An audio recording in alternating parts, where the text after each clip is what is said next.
blog Ser Flamengo. A gente está aqui no quadro Personalidade Rubro-Negra com o Antônio Melo. Ele aí é o dono da rádio My Way, que hoje faz o programa Papo de Rubro-Negro, que tem a Marcelinha e o PC, que sempre toda semana traz um convidado. E a gente vai bater um papo de Flamengo, né? Eu sempre falo que é muito fácil falar de Flamengo, né? Eu quero te agradecer pela oportunidade de bater esse papo aqui. E eu sempre começo pedindo para que o entrevistado conte a sua relação de torcedor. Quando começou a sua... Você se tornou... Até o Tonico falou para mim que ele não se tornou Flamengo, ele já nasceu. Mas quando que você despertou para acompanhar, para torcer pelo Flamengo? Olha, a minha história, ela é um pouco parecida com a que eu escutei o Tonico contando aqui no nosso programa outro dia.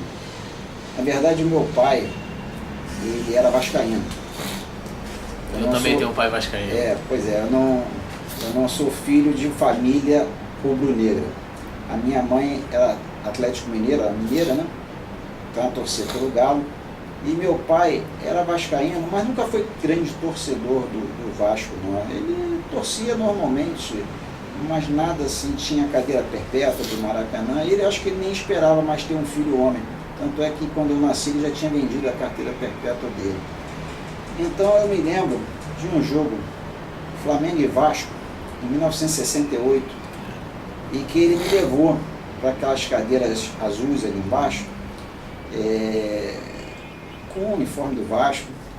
Você vê, né? Com vergonha falar isso, eu já vestia a camisa do Vasco, com bandeira do Vasco. Na verdade tinha 8 anos de idade, eu nem tinha noção do que estava acontecendo.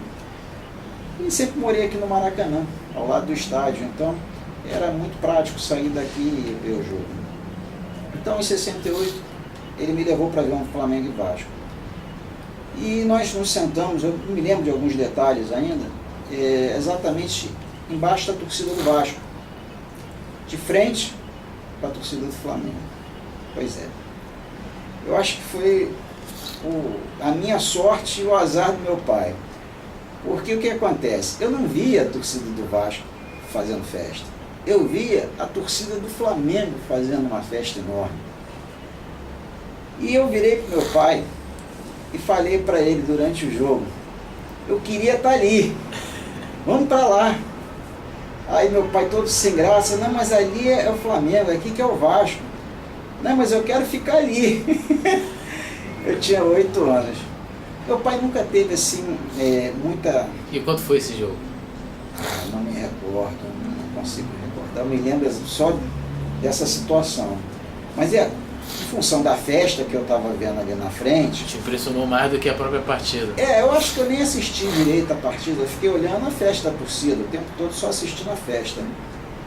E aí eu sei que daquele dia em diante, eu fiz o meu pai comprar camisa do Flamengo para mim. Ele deve ter feito isso com um contragosto muito grande, mas sabe como é que é pai, né? O pai quer ver o filho feliz, ele não está se importando muito se a escolha do time é a mesma, tanto que ele comprou bandeira, essas bandeiras pequenas, não bandeiras grandes, bandeirinhas que tinham com cabinho de madeira, e comprou uniforme para mim. Eu me lembro que na época eu cheguei a fazer a coleção de bandeiras de times de futebol. Não era coleção de camisas, coleção de bandeira, tinha bandeira do América, tinha do Vasco por causa do início, né? Tinha do Fluminense, tinha do Botafogo. Eu acho que meu pai, na verdade, quando comprou a bandeira do Flamengo para mim, ele comprou pensando o seguinte, para enrolar, vou comprar uma de cada, para que confunda a cabeça dele. Mas ele não teve sorte. Eu realmente fiquei muito apaixonado pelo Flamengo. E comecei a frequentar, mesmo naquela época era tranquilo, o dia de futebol, não tinha violência, não tinha briga, não tinha nada. Comecei a frequentar sozinho o Maracanã. E desde os meus 10 anos em diante, eu comecei a ir no estádio, que era aqui do lado, né? Ia jogos sozinho. Os fatos que me marcaram como torcedor do Flamengo, quando eu já comecei a me identificar mesmo como torcedor, foi em 1972, se eu não me engano. Já estava rubro-negro doente, né, 12 anos de idade, né, testosterona já começando a fazer efeito em mim, e eu resolvi ter um bandeirão do Flamengo, porque eu via algumas pessoas com bandeiras grandes, maiores que essas de mastrinho e tal, mas eu pensei assim, poxa, eu sempre fui megalomaníaco, né? Então eu pensei, não, eu posso fazer uma bandeira maior do que essa. Isso em 1972. Aí eu resolvi criar um bandeirão quadriculado, como se fosse um tabuleiro de xadrez vermelho e preto.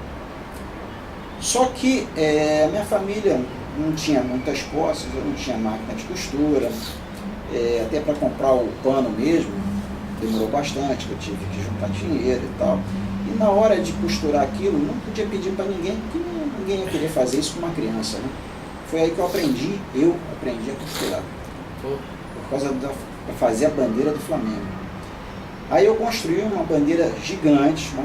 Para aquela época era uma bandeira gigante, depois, muitos anos depois, eu fiz até uma maior. Mas para aquela época era uma bandeira gigante, porque eu pensei o seguinte, juntar pano é tão fácil, é tão gostoso, então eu ficava juntando lá, e eu estava criando uma bandeira que já não cabia mais na minha casa. Aí eu fui na Quinta da Boa Vista, em São Cristóvão, para adquirir um bambu. Aí eu atravessei a linha de trem, naquela época não tinha metrô, naquela época não tinha aquele viaduto Alto Cosme, não tinha nada disso. Então eu atravessei a linha do trem só, fui com uma peixeira desse tamanho, lá para a Quinta, não fui pego pela polícia, na verdade naquela época todo mundo pensava assim, um cara maluco, uma peixeira desse tamanho, 12 anos de idade, e eu todo contente. Entrei no meio das grades da Quinta, uma parte que tinha antigamente, não sei se ainda tem, que tem uns bambus enormes, né? Cortei um bambu que era um dos mais altos que eu vi, tinha em torno de 6 metros e pouco, entendeu? Verde ainda, e vim todo feliz, carregando de um lado o bambu, assim na horizontal, e do outro lado a peixeira. Bom, já tinha o bambu, já tinha a bandeira. Aí eu comecei a levar sozinho aquele monstro de bandeira, já com enfiado no pau, para o Maracanã. Aí as pessoas começaram a ficar admiradas. Pô, uma bandeira grande, bonita, quadriculada, parecendo um tabuleiro de xadrez, né? Aí foi que eu conheci o Jaime de Carvalho, que foi da Charanga. O fundador da Charanga. Ele naquela época já tinha bastante idade, e ele me convidou, muito provavelmente pela beleza da bandeira, né? E pela minha motivação de ficar balançando naquilo lá, chamava atenção na arquibancada, porque você não via uma bandeira assim, naquela em 1972, quadriculada e tão grande quanto aquela, entendeu?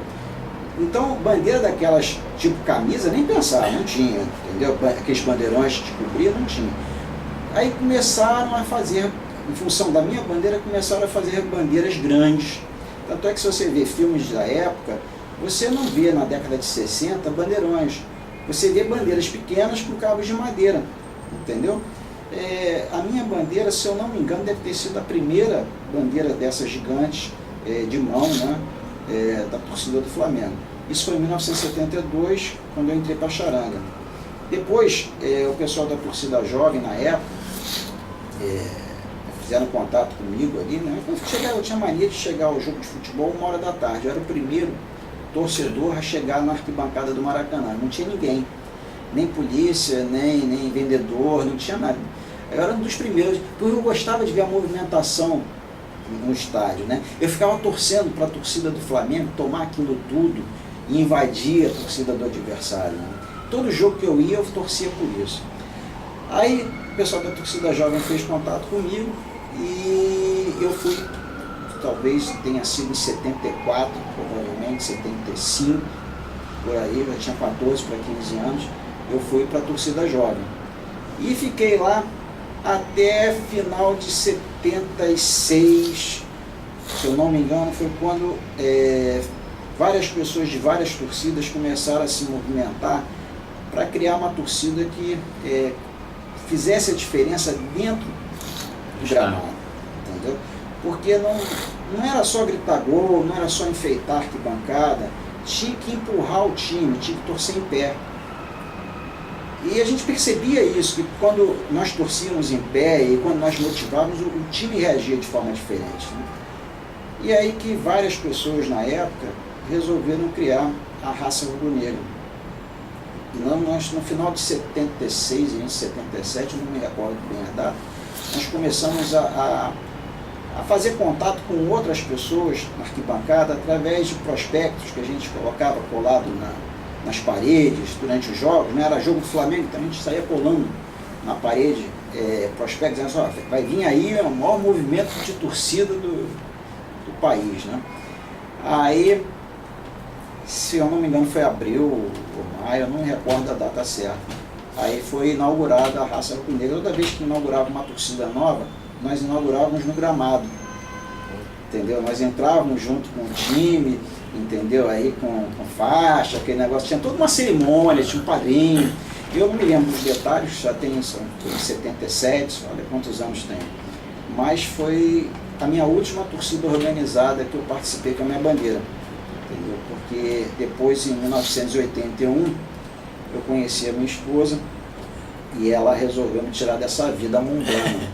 Porque eu não era só um torcedor fanático com uma bandeira gigantesca na mão que ficava brincando.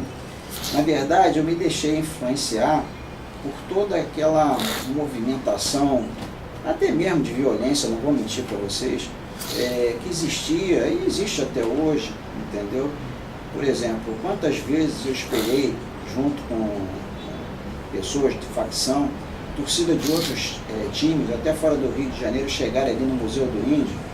Então nós éramos vidrados em arruaça, em bagunça. Eu não tenho vergonha de assumir isso não, porque isso já tem, sei lá, mais de 30 anos que isso aconteceu. E também era diferente de hoje. Não tinha arma. É diferente, entendeu? Mas rolava pedrada, pau, na mão. Era uma coisa assim que eu vou te falar, assim, uma guerra, uma praça de guerra ali no Museu do Índio.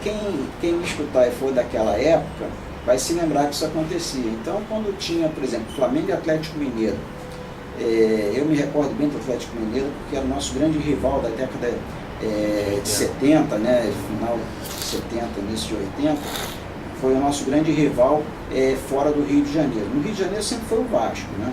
Mas fora do Rio, naquela época, o nosso grande rival realmente era o Atlético Mineiro. Então, quando começavam a chegar os ônibus do Atlético Mineiro ali, a gente já estava tocaiado, com morteiro, com pau, com pedra, e era uma guerra urbana, né?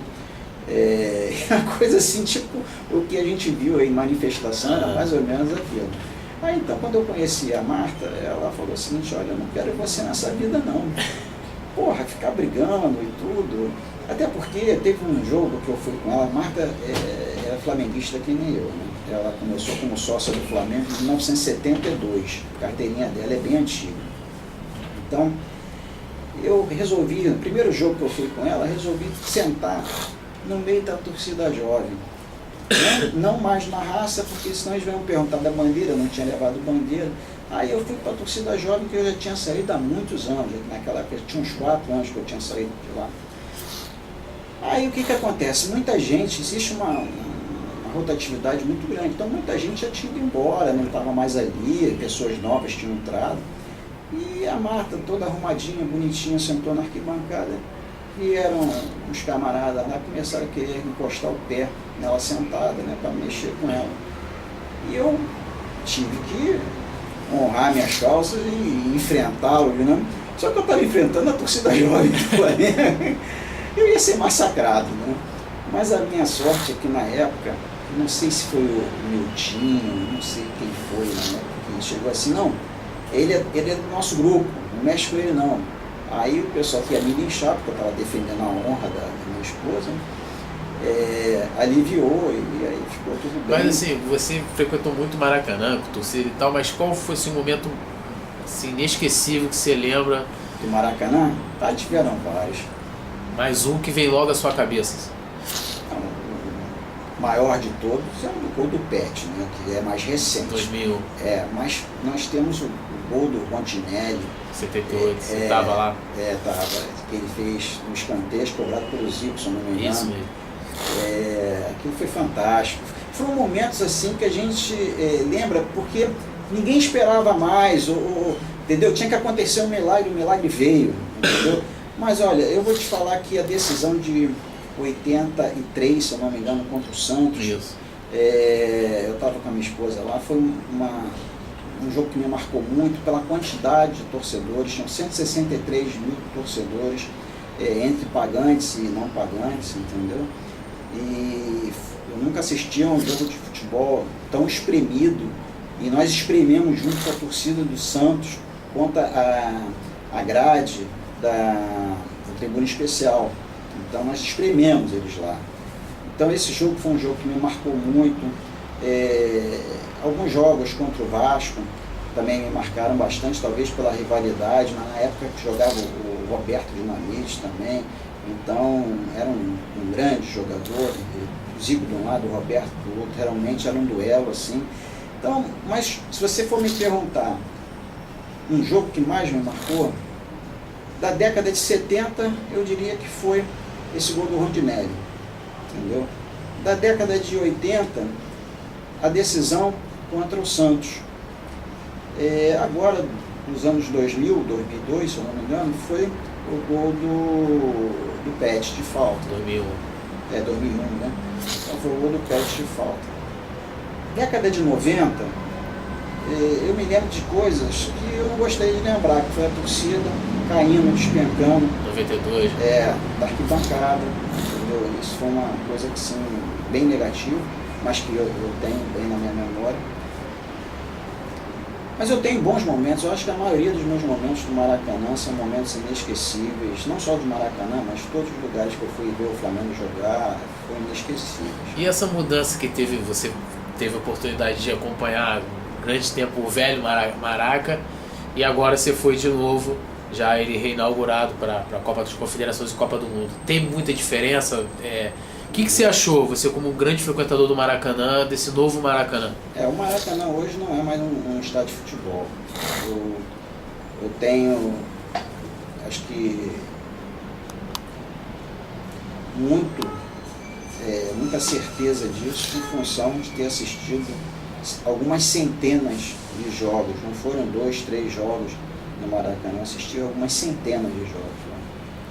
E o que eu vi agora, nessa decisão do Brasil contra a Espanha, foi, se tivesse me colocado ali, e eu não tivesse entrado sabendo que era o Maracanã, se tivesse tampado minha vista e me colocado ali, não dava para reconhecer. Não é mais o Maracanã. É outra coisa. É outro estádio. Pode colocar outro nome à vontade. Eu acho que esse estádio não merecia ter o nome de Maracanã. Por mais que ele esteja com uma tecnologia que o antigo Maracanã não tinha, uma beleza, um conforto e tudo mais, eu acho que o respeito que se teria que ter pela história do Maracanã não poderiam permitir que esse estádio novo se chamasse Maracanã. Poderia continuar como Mário Filho, mas não o Maracanã que lembra uma rivalidade entre torcidas, a torcida vibrando. Eu acho que a torcida carioca, não só do Flamengo, mas a torcida carioca, não vai poder, em nenhum estádio da FIFA, padrão FIFA, não só Maracanã, fazer a beleza, a festa, se fazia antigamente nos estádios de futebol, como o antigo Mineirão, como o antigo Maracanã. É inviável. Não tem lugar para faixa, para colocar aquelas faixas da torcida. Claro que a torcida do Flamengo vai improvisar, vai subir no ferro, no andaime, sei lá, vai fazer alguma coisa, mas naquela época do Maracanã existia lugares físicos para isso, né? Outra coisa, o Maracanã de hoje não é um Maracanã para existir rivalidade entre torcidas. O Maracanã de hoje é uma casa de espetáculo. O Maracanã de hoje é uma confraternização. Entendeu? Não cabe ali dentro, eu já falei isso no Facebook, não cabe ali dentro uma rivalidade, por exemplo, entre Flamengo e Vasco. Mesmo que você separe fisicamente, consiga fazer uma separação física, que já é difícil, porque a arquitetura do novo estádio, ela tem por finalidade de misturar, integrar as pessoas. Só que no futebol brasileiro... Mas não tem divisórias assim? Não. Você pode colocar setores e colocar grades, mas aí que começa a tirar a beleza, entendeu? Você vai ter que matar muito da beleza para instalar sistema de divisão, de proteção, porque ele não foi feito com essa concepção de separação. Mas aí vai ter, porque... Vai enfeiar o estádio, uma coisa que já está bonita, vai enfeiar. Na verdade, aquilo ali ou para shows, entendeu? Até porque um dos sócios desse consórcio do Maracanã, isso é uma informação que eu tive essa semana, ele faz não sei quantos shows por ano nos estádios que ele administra, não é só o Maracanã, em outros também. Então, na verdade, o Maracanã é uma casa de espetáculo ou um jogo de uma torcida só, entendeu? Uma decisão entre um clube do Rio e um clube de outro estado, onde que a torcida adversária consiga ficar concentrada num único setor, porque o que vai acontecer? Se encher com duas torcidas aquilo ali, com a rivalidade que existe entre Flamengo e Vasco, por exemplo, ou então lá no Sul, entre Grêmio e Internacional, ou então lá em Minas, entre Atlético e Cruzeiro, nesses novos estádios, você está arriscado a colocar em risco não só a integridade física dos próprios torcedores, por eles estarem muito misturados, como também das pessoas profissionais que estão atuando ali.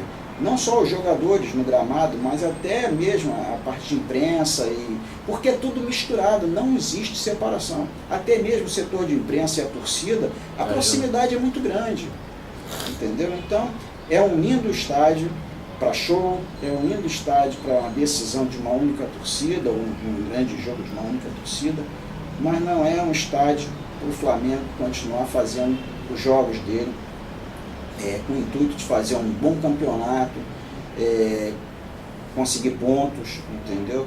Não é. Assim como não é o Mané Garrincha, entendeu? Até porque não passa a pressão para a torcida, entendeu? São estádios frios, bonitos, e você fica ali parado, olhando a beleza. Nisso que você fica olhando a beleza, você não vibra passar a vibração. Você, né, tem a Rádio My Way, que hoje faz mudar um pouquinho de assunto, do Papo de Rubro Negro. Queria que você falasse um pouquinho da sua rádio, como é que você teve a ideia de fazer o programa, por que fazer esse programa dedicado ao Flamengo? Bom, essa rádio foi uma ideia que eu tive há 4 anos e meio atrás, porque eu não tenho só a Rádio My Way, eu tenho uma outra empresa que também tem o nome de My Way. E na época fizeram um contato comigo, uma pessoa do ramo, oferecendo de fazer uma rádio, entendeu? Para esse outro estabelecimento, cujo nome também é My Way. Isso como apenas um valor agregado ao serviço que eu disponibilizava na outra empresa. E o que aconteceu? Eu gostei tanto do que ele me ofereceu, que eu vislumbrei outras oportunidades, não só fazer propaganda do meu outro negócio, mas fazer uma rádio mesmo, com o intuito de se ganhar dinheiro, com o intuito de formar profissionais e transformar aqui numa rádio tipo Rádio Globo, Rádio Tupi, entendeu? Então isso começou há 4 anos atrás, dentro da Universidade Veiga de Almeida, não como por ser a universidade quem tenha feito, mas que a pessoa que me fez contato era um coordenador de lá e a história começou lá dentro. Hoje nós fazemos isso aqui no Maracanã, num outro imóvel que nós temos, entendeu? Que é utilizado só para rádio, né? E esse programa Papo de Rubro Negro, eu sempre quis. Eu tenho alguns sonhos com relação ao Flamengo. Alguns sonhos de infância que eu sei que não vão provavelmente acontecer, né? Eu sou aquele tipo de torcedor que queria ser presidente do clube, né? Tem esse sonho, mas não trabalho em função disso, não penso nisso. Mas gosto do Flamengo a ponto de, se um dia tivesse a oportunidade, ser alguma coisa ali dentro. E o que eu poderia fazer de uma forma mais humilde, sem ser lá dentro do clube, mas que eu pudesse colaborar de alguma forma, dentro com a estrutura que eu já tenho, era fazer um programa, entendeu? Voltado para o Flamengo. Até porque eu conheço um pouco do assunto, talvez eu conheça muito, sem poder até falar na câmera, porque nem todas as informações que a gente obtém são informações onde alguém passa para a gente assinada embaixo, carimbada, oficial. Então são muitas informações que a gente chama de informação de cocheira. Então são informações que a gente fica sabendo de pé de ouvido, mas se comentar não pode dar a fonte para não queimar uma pessoa, né? Então eu jogo algumas coisas no ar, ou então discordo de algumas pessoas até por saber mais do que boa parte da torcida. Mas eu fiz o programa realmente para poder demonstrar o carinho, o amor que eu tenho pelo Flamengo, entendeu? E é isso, eu acho que... E por que você escolheu assim para poder apresentar o programa com você, o PC e a Marcelinha? Olha, eu gostei particularmente da Marcela em março desse ano. Ela é minha amiga do Facebook, assim como o PC também, uma coincidência, né? Eu vi uma crítica que ela fez, porque o que acontece? Eu apoiei os azuis, não vou negar para vocês, né? Eu tenho coragem, sou homem suficiente para assumir qualidades e defeitos meus. Eu, assim como acho que milhares de rubro-negros iguais a mim, apoiou, acreditou, e ninguém mais queria aquela administração ou outras administrações, não só como a última, não vou nem citar o nome da pessoa, mas não só como a última, mas eu acho que diversas outras administrações que o Flamengo teve deixaram a desejar e não construíram o Flamengo do tamanho que ele merece ser, do tamanho da sua torcida. Então, a proposta dessa diretoria atual me motivou muito, entendeu? Ela realmente, com o Zico, né, eu fiquei sabendo de alguns detalhes, um determinado dia eu estava no CFZ, foi em agosto, acho que dia 2 ou 3 de agosto do ano passado, eu estava divulgando um time de futebol que eu promovo, né, de futebol de 7, né, que é o BSLG Maiuê, que o ano passado quase foi campeão da Liga Municipal. E se tivesse sido esse ano, teria disputando com o Flamengo, com outros clubes aí. E seria muito difícil para mim disputar com o Flamengo, mas aí eu ia ter que torcer pelo meu time mesmo. Então, nesse dia eu fui lá dar uma camisa pro Zico, né? E tinha o Roberto Dinamite também, né? As fotos estão até no meu Facebook. Acho que eu já deve visto. Entendeu? E conversando com ele, eu falei, poxa, será que o Flamengo nunca vai sair dessa situação? E ele estava muito triste, né? Ele veio de uma situação muito desastrosa e controversa, né? Ele estava muito triste com a administração passada. Então ele falou, não, eu senti um pouco de tristeza e mágoa mas vai vir uma surpresa aí, ele me afirmando. Mas naquele dia ele ainda não podia dizer qual era a surpresa. Mas eu senti que vinha alguma coisa diferente, porque até então não existia, a eleição era em dezembro, não existia um outro candidato de oposição para fazer frente à situação atual daquela época, né? Mas quando ele falou, vocês vão ter uma surpresa, ele falou com tanta convicção, eu falei aqui em casa, ó, tem alguma coisa nova aí, não estou sabendo. E ele falou que estaria voltando do Iraque, acho que dia 29, se eu não me engano, e que no dia 29 todo mundo iria saber da novidade. Foi quando ele voltou realmente, ele se uniu aos atuais gestores do Flamengo, né? Não com o Eduardo Bandeira de Melo, que na época não era candidato, foi com o Valinho, e outros amigos meus, né, que eu faço parte de um grupo chamado Chopp da Nação, me convidaram. É a Cida Gomes que organiza. Então, a Cida, eu gosto muito da Cida, outras pessoas mais que participam do mim também. Então falaram, poxa, vamos votar nos azuis, não sei o que e tal. Teve até um jogo que eu assisti com eles aqui num bar aqui do Maracanã, que eu fui de azul também, uma camisa que o Flamengo tinha de treino azul também, que ela pediu para todo mundo de azul para apoiar, com a estatura na época era o Valinho, mas já estava mudando para o Eduardo, né? Aí eu fui. Só que acontece o seguinte, eu participei da eleição, dei apoio. Um dia nem pude dar muito apoio, porque eu fui mais como fotógrafo, né? Não sei Foi se até o dia que eu te conheci. Então, se vocês verem minhas fotos no Facebook, eu estou realmente como fotógrafo lá. Não fui como fotógrafo torcedor. Você é sócio do Flamengo.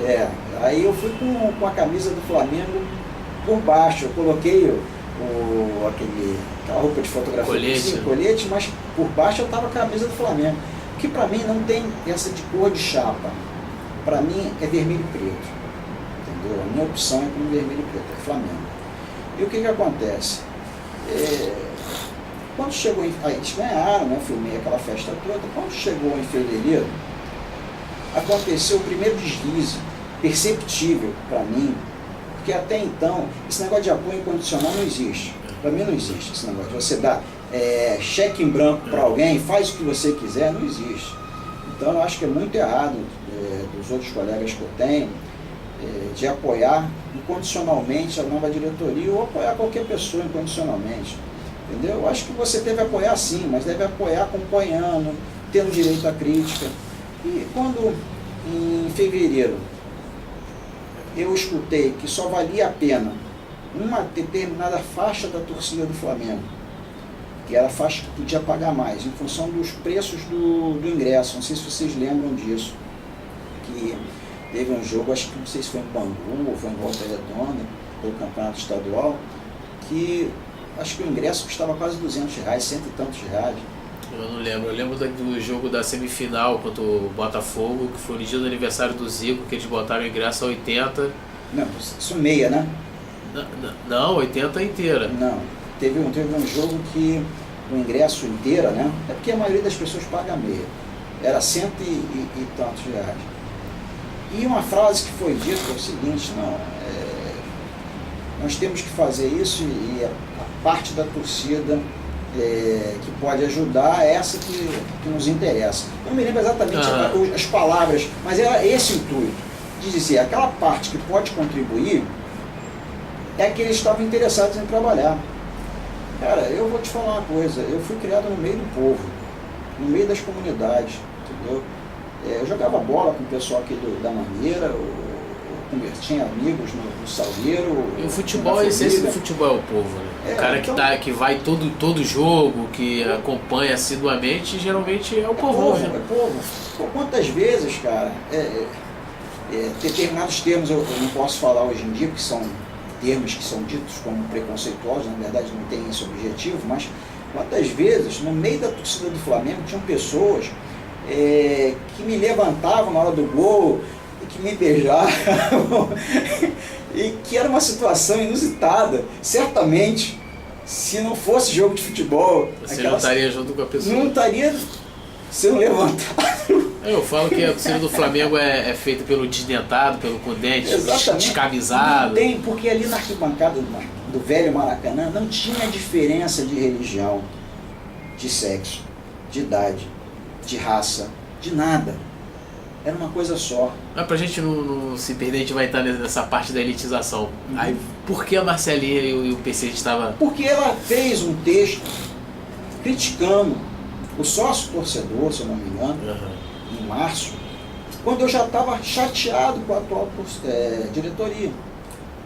Eu estava chateado, eu estava sentindo que eu não estava com eco no Facebook, porque eu fazia um comentário, ninguém comentava ou alguns criticavam. Mas aí eu encontrei... Vi uma outra pessoa fazendo isso também, não sei se foi a Vivi Mariano. Não sei se foi ela que escreveu algum texto, mas o mais crítico que eu vi naquela época foi o da Marcelinha.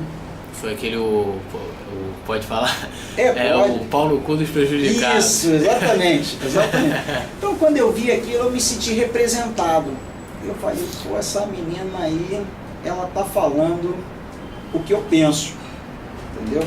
E eu acho o seguinte, é muito importante fazer um programa, que eu já estava com a ideia de fazer desde o ano passado, quando eu fiz a obra daqui, quando eu fiz essa estrutura do Flamengo aqui. Então, eu pensei, é necessário ter uma representante no programa feminina, porque o futebol nunca foi, não é, muito principalmente hoje, coisa de homem. Futebol é coisa de qualquer idade, qualquer sexo, qualquer clube, entendeu? Então a Marcelinha, ela tinha dois fatores que me interessavam. Primeiro, ela é mulher. É mulher. Segundo, ela é crítica, inteligente. Então eu fiz um contato com ela, não sabia nem que o PC era parceiro dela, não sabia da existência do blog deles, não sabia nada disso. Eu acho que na época eles nem tinham ainda. Já tinha um programa que na verdade tinha um programa, era o Foda-se, meu amigo Foda-se, que aí originou o blog, que agora originou um outro programa. Eu nem conhecia o passado do PC, que o pai dele já tinha trabalhado lá. Na verdade eu não conhecia nenhum dos dois, entendeu? Eu vim a conhecer a partir do contato que eu fiz com a Marcelinha, conversei com eles, apresentei o projeto, eles gostaram e a gente está fazendo já há algum tempo. E eu acredito que a tendência é cada vez incrementar mais com uma coisa ou outra. A gente já investiu bastante aqui em termos de estrutura, Estamos recebendo hoje pessoas importantes ligadas ao Flamengo, entendeu? Ao cenário não só carioca, mas ao cenário brasileiro, da torcida do Flamengo. Então, acho que o programa vai bem, entendeu?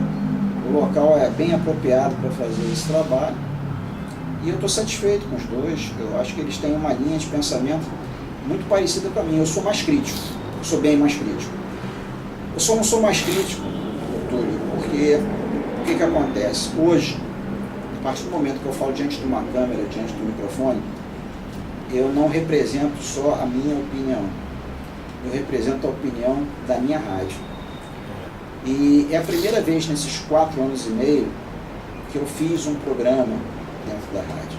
Porque eu tenho diversos profissionais trabalhando lá, repórteres, jornalistas, nós temos estágio com a Veiga de Almeida, então nós somos estúdio da Veiga de Almeida, estúdio da Maiuê, é um estúdio que os alunos da Veiga de Almeida vêm fazer estágio, entendeu? Sou eu que assino o estágio deles. Então, o que acontece? Eu não represento só a minha opinião, eu represento a opinião de uma estrutura. Então, diante das câmeras, diante dos microfones, eu me reservo muito a falar tudo que eu penso e sinto. Fora das câmeras, eu sou bem mais crítico. Então, eu sou muito contido diante de uma câmera. Então, o que eu posso dizer é o seguinte, eu acho que a Marcelinha, ela faz um aspecto muito parecido com o meu, até bem mais contida do que eu. Eu sou bem mais crítico do que ela, entendeu? Eu acho que a crítica, né, principalmente da gente que é torcedor do Flamengo, ela tem que ser uma crítica construtiva e inteligente, embasada, né? Eu acho assim, a Marcelinha, por exemplo, ela faz muito isso, né? São críticas inteligentes e com fundamentos, né? Ela não está criticando por criticar. Acordei hoje, vou falar mal do Túlio, vou falar, né? Não é isso. Tem fatos, tem argumentos para poder estar. Agora, como a gente vê hoje, você é sócio do Flamengo e talvez mesmo acompanha, às vezes eu recebo alguns e-mails e tal, que a oposição que temos hoje no Flamengo eu acho muito vazia, né? Por exemplo, eu nunca vi... Todo mundo se juntou, né? Eu nunca vi, por exemplo, o Márcio Braga ir pro Facebook e bater boca, você tá entendendo? Esse tipo de coisa, eu acho que... Então, estão se falando algumas coisas, mas sem fundamento, né? E quando eu vejo a Marcelinha, o PC também, fazer críticas, eles fazem com fundamento, mostrando, tô falando por isso, isso e isso. E vários outros blogueiros também, outros formadores de opinião que não tem blog. O problema de você falar com fundamento sempre é importante, porque quando você fala sem fundamento, o que acontece? Você pode cometer erros e fazer acusações ou conceituações que não são coerentes com a realidade. O problema é que muitas vezes você vê tendências, até de formas comparativas a coisas que você já viveu no passado, com a experiência que você tem de vida. Eu estou com 52 anos, já vou fazer 53 mês que vem. Então, eu acho que alguma bagagem de vida eu tenho. Já trabalhei em empresas de grande porte, trabalhei numa fundação de previdência aqui no Rio de Janeiro, a Previrb, né, a Fundação de Previdência dos Servidores do Rio. Trabalhei num dos bancos mais importantes do Brasil, que foi o Banco Bozano Simons. Tive uma clínica odontológica, com o nome também Maiuê. Tenho a rádio Maiuê, tenho uma empresa de informática, Maiuê Marca Serviço. Tenho uma experiência de vida, né, uma situação que eu vivi ao longo de anos. Então, isso faz com que eu tenha conteúdo para, pelo menos, discernir entre o certo e o errado, ou desconfiar de alguma coisa, entendeu? Então, posso não ter muita base, ou até posso ter uma base de informação que eu não posso citar a fonte. Isso eu tenho bastante, por quê? Porque eu tenho várias outras empresas, que eu não vou citar aqui, que eu sou sócio também, que tem pessoas que falam de coisas relacionadas. E não é nem torcedores do Flamengo, mas falam, pô, sabe isso, aquilo, não sei o quê. Aí eu começo a captar. Aí eu vejo esse cenário que está hoje no Flamengo, me liga muito desconfiômetro, porque eu ligo as informações todas que eu tenho e eu fico pensando, pô, será que ninguém está entendendo o que está acontecendo? Mas você fazendo hoje assim vamos dizer assim, pegar um pacotão desses 7 meses, tem erros e acertos Sim, diretoria. tem muitos acertos, não vou negar. Né? Que você vem achando? Assim, vendo hoje o trabalho deles até aqui, o que você acha que pode esperar aqui? Qual a sua avaliação até o momento? Olha, a primeira coisa é o seguinte, eu não vou negar que eles estão fazendo coisas muito importantes para o clube. Eu seria injusto de reconhecer as coisas positivas. Tá? Eu acho que com relação a, por exemplo, jogar em Brasília, é óbvio que a renda lá vai ser superior a qualquer renda de jogo em Moça Bonita ou qualquer outro estádio de futebol, entendeu? Cara, eu acho que hoje, até desculpa te interromper, vamos supor, se o Flamengo, esse jogo contra o Asa, que eles botaram pra cá, dia 17, eu colocava na Arena do Pernambuco. Não, mas tem outros fatores aí. Pô, não precisa nem ser o estádio da Copa não, jogava, sei lá, Natal. Mas sabe o que acontece? Você começa a criar problemas internos com os jogadores. Não, mas aí já. Não, tô falando assim, da estrutura lógica, porque já ia estar lá. Não, então, em termos lógicos, eles estão certos. Lógico, a única coisa que eu discordo com relação a esse lance de ter que jogar em Brasília, eu penso assim, vai jogar em Brasília 7 jogos? Então fica lá, pô. Porque esse negócio, eu jogo... Mas eles têm família também. Mas... Profissional. Não, eu sei. Eu tô falando assim, questão de que, pô, mas também o cara é profissional, mas vai ter que ficar lá. Vai jogar os 7 jogos, porque imagina só, vamos botar que o Flamengo fosse jogar uma vez por semana, que aí, no caso, seria jogar lá domingo ou sábado, viaja pro Rio, aí treina, vai pra lá de novo, é uma loucura. Entendeu? Mas eu acho o seguinte, o grande acerto da diretoria do Flamengo é o lado financeiro. O grande erro dessa diretoria, minha opinião, tá? Eu acho que todo mundo tem direito a ter opiniões. E a opinião do acerto também é uma opinião, posso até estar errado no lado financeiro. Eu também acho. Entendeu? Então, o grande erro que eu vejo é que eles não têm formação no lado esportivo. Eles têm uma formação inegável, indiscutível em termos de administração de negócios e de empresas. São excelentes em termos de currículo, em termos de histórico onde trabalharam, em termos de administração, todos eles. Mas eu não vejo neles um histórico de administração de clubes. Entendeu? A exceção de um que veio de um outro clube que, pelo que eu sei, não teve grande sucesso, e ele está fazendo mais ou menos a mesma coisa no Flamengo, isso me assusta muito. E outra coisa, o Flamengo tem a maior torcida do mundo, então você não pode comparar, eu fiz essa colocação hoje no Facebook, você não deve nunca comparar o Flamengo com outro clube de menos expressão, ou do Brasil ou de fora. Você tem que comparar o Flamengo com clubes de grande expressão, os poucos grandes expressão de estrutura do Brasil ou então da Europa. Você tem que comparar o Flamengo com o Barcelona, você tem que comparar o Flamengo com o Real Madrid, você tem que comparar o Flamengo, aqui a nível de Brasil, fazendo um pouco de esforço, São Paulo. São poucos, entendeu? Clubes aqui no Brasil que realmente investem na infraestrutura. Nós não podemos comparar, vou até citar o Vasco, eu não podia falar o Vasco, até porque eu tenho amigos muito grandes vascaínos, né? E eu fico até triste com eles, com a situação que está acontecendo hoje. Enquanto muita gente diz, irmão, cara, seria um mundo muito chato se todo mundo fosse Não, cara, o Vasco é a nossa felicidade, o Vasco não pode morrer. Eu tenho saudade do Eles têm que agonizar, mas não pode morrer, não pode morrer, então, o que acontece? Sabe, não é para comparar com o Vasco, não é para dizer assim, tá vendo, nós temos CNDs, o Vasco não tem, o Vasco vai falência, o Fluminense vai falência, grandes coisas, cara, ter CND era obrigação, cara. Nós temos a maior torcida do mundo, nós temos 40 milhões de torcedores. Então, eu acho que hoje é uma vergonha nós estarmos brigando porque nós temos uma certidão negativa de débito de alguma coisa. Isso para mim é uma vergonha.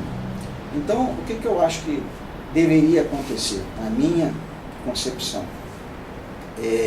Nós temos um projeto, que mesmo que durasse 10, 15 anos para frente, e que outras gestões tivessem que dar continuidade, mas um projeto único, que teria que ser respeitado por todas as pessoas que assumissem cargos no Flamengo.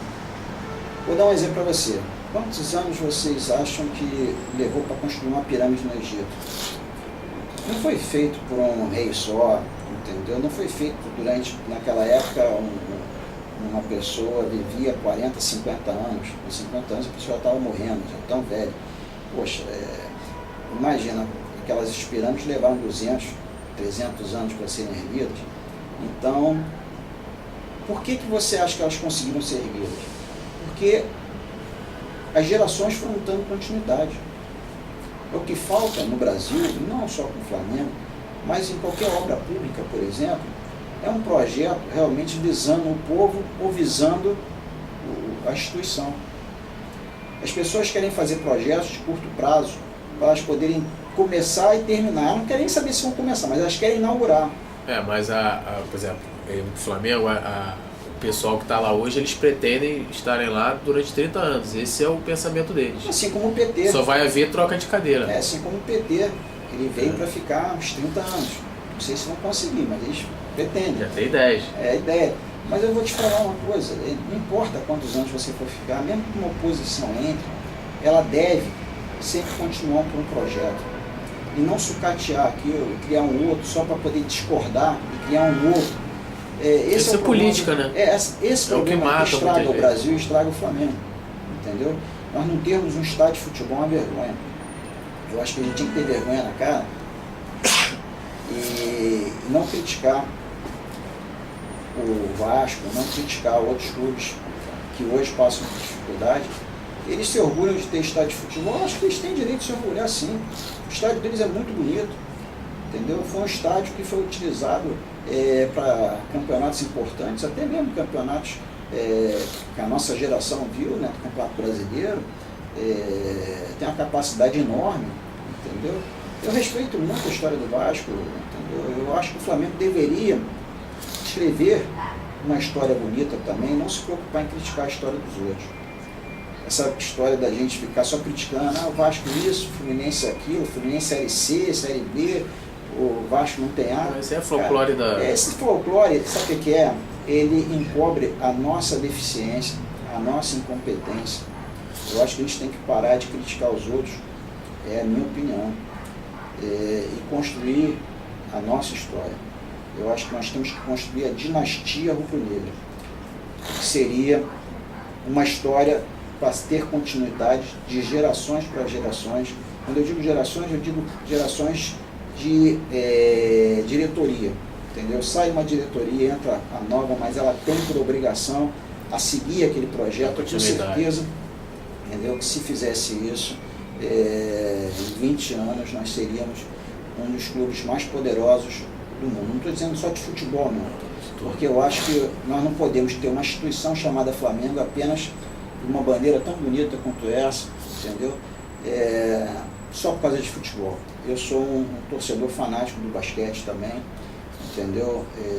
Adoro basquete, assim como gosto de outros esportes. Já fui na época que alguns atletas de seleção jogavam no vôlei, né? A seleção feminina jogava no vôlei, eu assistia jogos de vôlei também. Se eu pudesse, eu assistia tudo que tem vermelho e preto. Eu sou fanático pelo Flamengo. Então, eu acho que a gente não pode se preocupar só com o futebol, a gente tem que se preocupar com a estrutura do Flamengo. Eu acho que nós merecemos, pela torcida que nós temos, uma estrutura melhor. E o que eu vejo, minha grande crítica, que eu não dou o direito de fazer, é que eu vejo que essa diretoria, ela se utiliza de um passado de glória do futebol para justificar tudo que ela está fazendo. E até para conseguir ter sucesso financeiro nos seus jogos, do Flamengo, ela consegue, claro, ela está se utilizando do único recurso que tem na mão hoje. Eu não vejo essa diretoria com planejamento futuro. Eu não enxerguei até agora uma proposta de que nós vamos fazer isso. Eu vejo isso, não, nós teremos a maior arrecadação, nós teremos o maior time, mas só falar, sem mostrar como fazer isso. Eu posso dizer que daqui a 10 anos eu vou ter a maior rádio do Brasil. Se eu não mostrar como que vai ser feito isso, é apenas papo. Entendeu? Para convencer alguém. É que nem o nosso amigo aí do petróleo. Não, eu já achei petróleo aqui, ali, não sei o que, tá, e todo mundo empresta dinheiro para ele. Cadê o petróleo? Então eu acho que tem que ter base. entendeu? Tem que ter estrutura, tem que ter planejamento, e eu não vejo nada além do lado financeiro nessa administração atual. Então esse é o lado financeiro está muito bom. Mas o Flamengo não é só isso. O Flamengo não é uma empresa financeira. Você acha que hoje os esportes olímpicos está abandonado? Sucateado, abandonado. O futebol está a única coisa que estão tentando manter no clube é o futebol. Eles só não acabaram, minha opinião, eles só não acabaram com o basquete, que não foi montado na gestão deles, foi montado na gestão anterior, porque estava na cara que nós íamos ser campeões ou conseguir alguma coisa. Então eles deixaram, porque se o Flamengo não tivesse bem das pernas no basquete, eles teriam acabado com o basquete também. Isso é uma afirmação minha, eu tenho certeza disso. Da mesma forma como eles acabaram com vários outros esportes ali dentro, ou diminuíram outros esportes. Quem é seu maior ídolo rubro-negro? Zico. Agora a gente vai encerrar, né, a gente agradecer. Eu sempre peço para o entrevistado dar um recado para a torcida, deixar um recado para a torcida do Flamengo. Pedir para você aí deixar um recado para a gente, para os seus irmãos rubro-negros aí, o que você quiser falar. Olha, eu vou te falar o seguinte: o que eu puder fazer ainda durante a minha existência nesse mundo para transformar o Flamengo naquilo que todo mundo sonha, que é o Flamengo, que todo mundo acha que para si o Flamengo talvez seja mais do que o nosso adversário acredita que nós sejamos, né?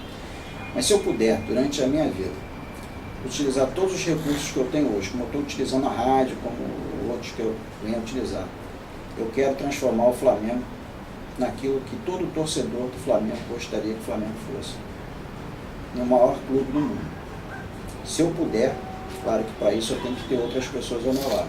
Se eu puder, eu vou dar isso para a torcida do Flamengo. Transformar o Flamengo no maior clube do mundo.